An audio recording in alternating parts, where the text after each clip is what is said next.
I've been with Lucas for 5 years. 5 careful, curated, socially acceptable years. He's reliable, polished, the kind of man who knows exactly which wine pairs with which autre, who never forgets a birthday, and who irons his jeans. People love him. I used to love him too. Maybe I still do in the way someone might love an old photograph. Familiar. Faded.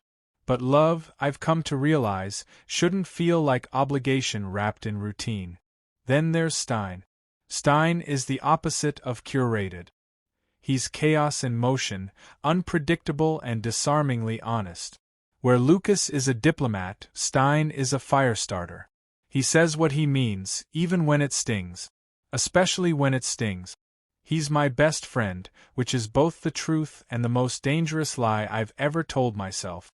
We met 6 years ago at a mutual friend's art exhibit. He hated the art. I hated the wine. We bonded over our shared disdain and left early to find greasy street food. Somewhere between cheap tacos and laughter that made my sides hurt, I stopped seeing him as just another guy. But I had just started dating Lucas then, and timing, as they say, is a bitch. Still, Steyn stayed. Through every fight with Lucas.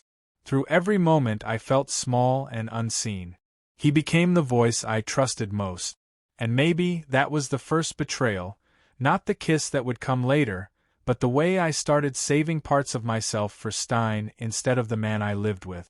Last Saturday was no different. Lucas had bailed on dinner plans again, something about a client, a meeting, an urgent call. He didn't even apologize this time. Just sent a text, rain check. I didn't reply. Instead, I called Steyn. He showed up 20 minutes later, hair messy, hoodie oversized, smelling like pine soap and cigarette smoke. "Let me guess," he said as he stepped into my apartment. "Mr. Perfect couldn't make time for his perfect boyfriend?" I gave him a look. "What?" he added, smirking. "I'm just saying, if I had a man like you waiting for me, I'd crawl through traffic to get to you." It wasn't the first time he said something like that. But that night it hit differently. We ended up on the couch, sharing takeout and half a bottle of red. The TV played some mindless reality show in the background, but I wasn't watching.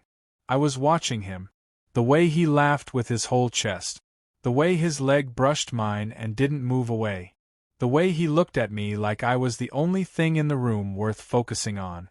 "Do you ever wonder if this is it?" I asked suddenly.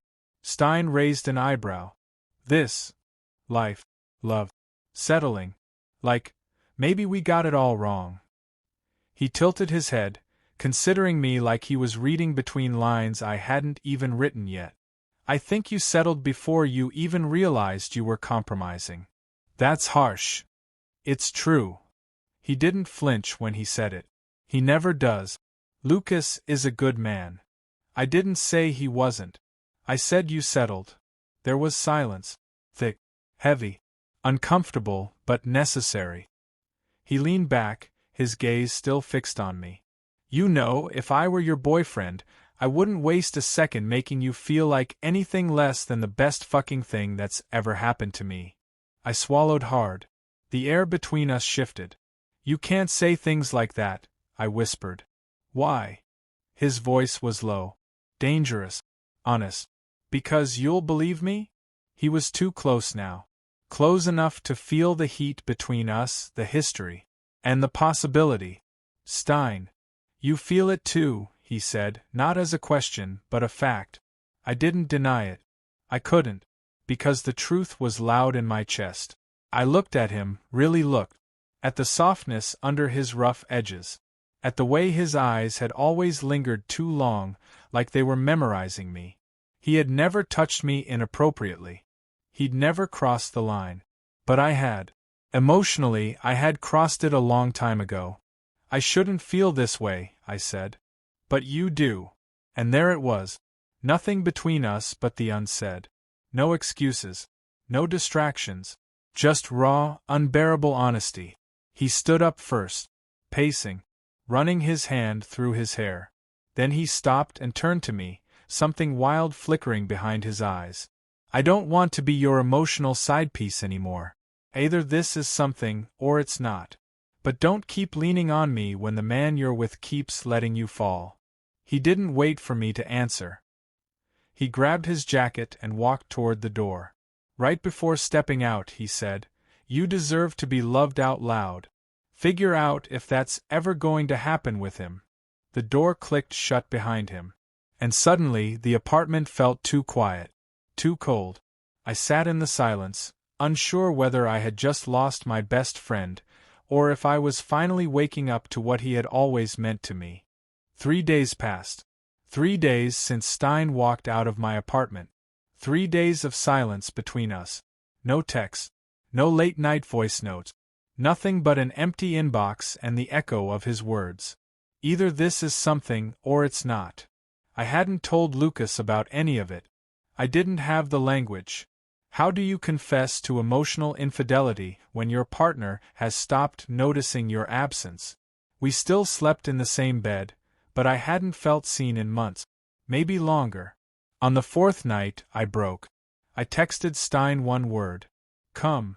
He didn't ask questions. 20 minutes later, he was standing at my door, drenched in rain and defiance. "You sure?" he asked before stepping in. Not angry. Not smug. Just serious. "No," I said honestly. "But I need to see you." The apartment was dim, lit only by the amber glow of a floor lamp. I didn't offer him a drink this time. We weren't pretending to be casual anymore. We sat on the couch, silence loud between us. The tension wasn't new, it had always been there, humming beneath our conversations, crackling in our glances. But now it was charged. Unfiltered. Undeniable. "I missed you," I said finally. He turned toward me. "That's not enough." "I know." He studied me, his gaze slow, deliberate, peeling me apart like I was something worth understanding. "Lucas doesn't even ask where I go anymore," I said, the words falling out before I could censor them. "He's stopped noticing me." "That doesn't give you a free pass," Steyn replied, voice low but unwavering. "You don't get to use me because you're lonely." I flinched. Not because he was wrong, but because he was right.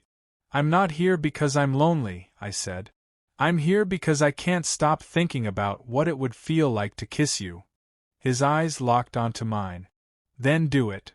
Time stopped. I leaned in, hesitant. He didn't move. Didn't blink. Just waited. When our lips met, it wasn't a kiss. It was a release. Years of buried feelings, of quiet longing and silent nights, collapsed into that single breathless moment. His mouth was warm. Familiar. Terrifying. Steyn kissed like he meant it. Like he'd been rehearsing it in his head and wanted to get it perfect. No hesitation. No half measures. Just need. I pulled back first, breath ragged, chest heaving. His eyes were wide. "Holy shit," he whispered. I wiped my mouth with the back of my hand. "I'm sorry." He laughed, bitter. "You're sorry now? I shouldn't have done that." "No," he said, standing up. "You shouldn't have waited so long." He paced the room, running a hand through his hair. "I meant it, you know," he said. "Every time I said you deserved better. Every time I stayed up with you while Lucas ignored your calls. Every time I chose you, even when I knew I was only ever going to be your safe place. You are my safe place. Then why do I always have to leave alone?" I didn't answer. I couldn't. Guilt tightened around my throat like a noose. He looked at me, really looked, the way you do when you're trying to memorize someone you're about to lose. "I can't keep being the almost in your life," he said. "Either choose me or let me go." My voice cracked. "I don't know how." "Yes, you do," he said. "You're just scared." He grabbed his jacket again, fingers trembling slightly this time. As he opened the door, he paused. "You kissed me," he said softly, like he still couldn't quite believe it. "After all this time, you finally kissed me." Then he left. This time, it didn't feel like a door closing. It felt like a question hanging in the air, unanswered and urgent. I sat in the dark, lips still burning, heart still racing.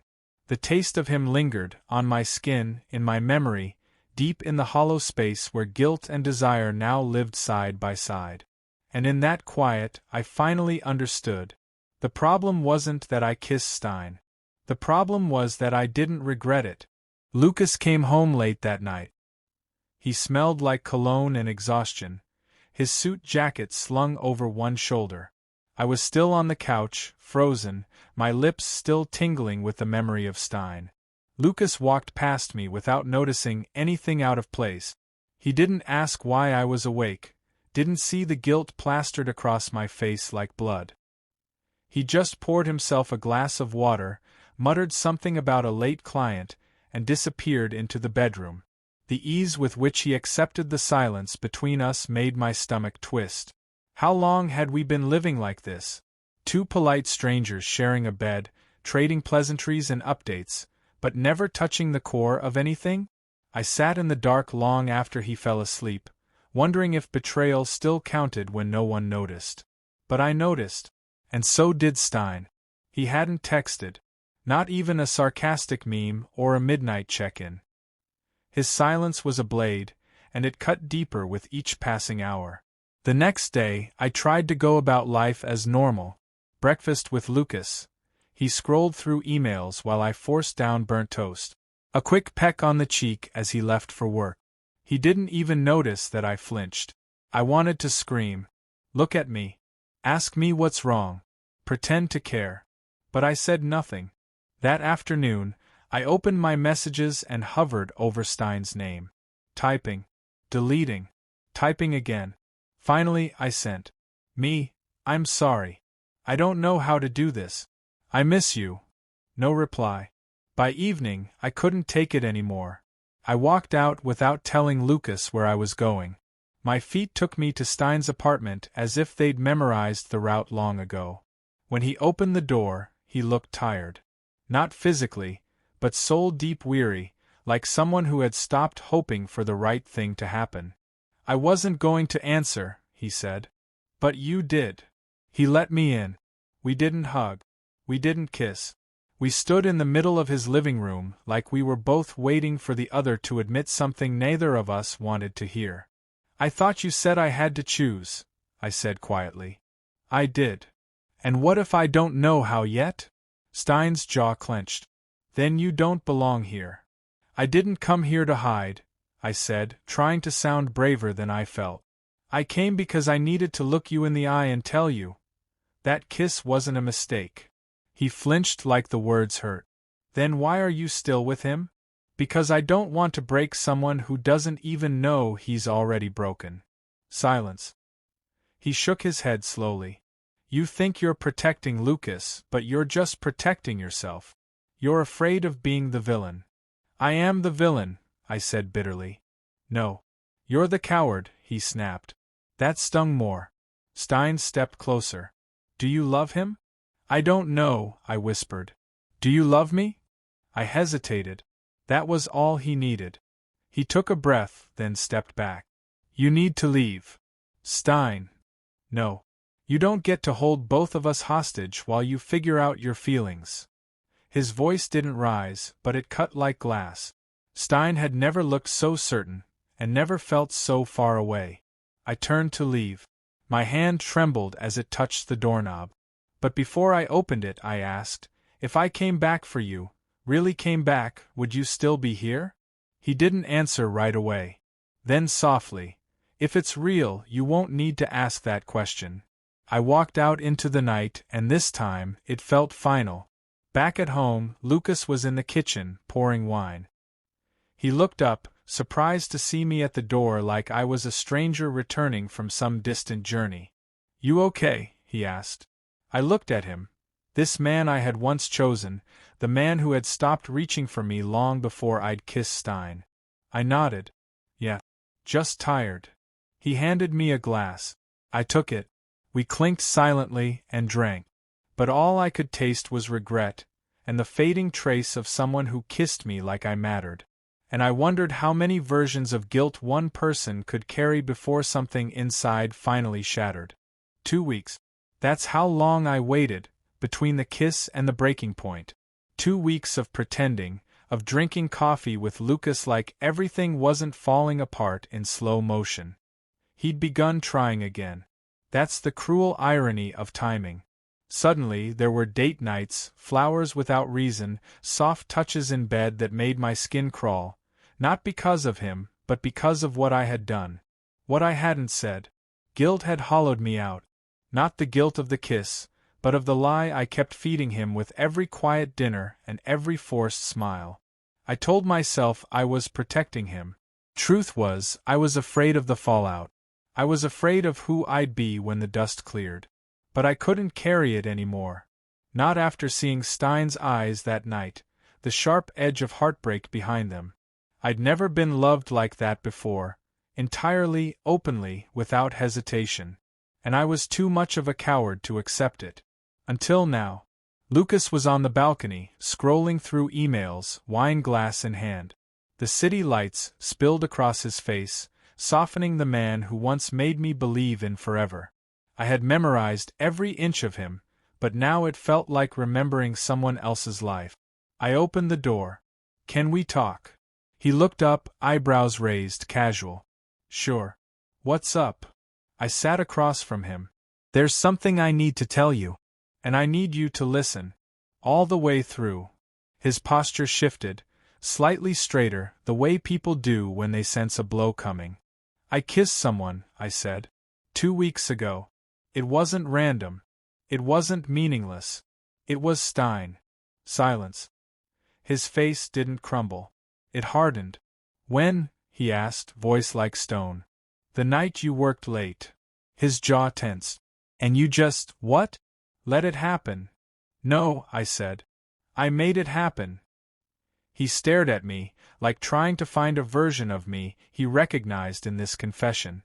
But that version didn't exist anymore. "I didn't tell you to hurt you," I continued. "I told you because you deserve truth, not the shell of a relationship we've been playing house in." Lucas laughed once. Bitter. "So what now? You leave me for your best friend." "I don't know what happens next," I said. "But I know this can't keep going. Not like this."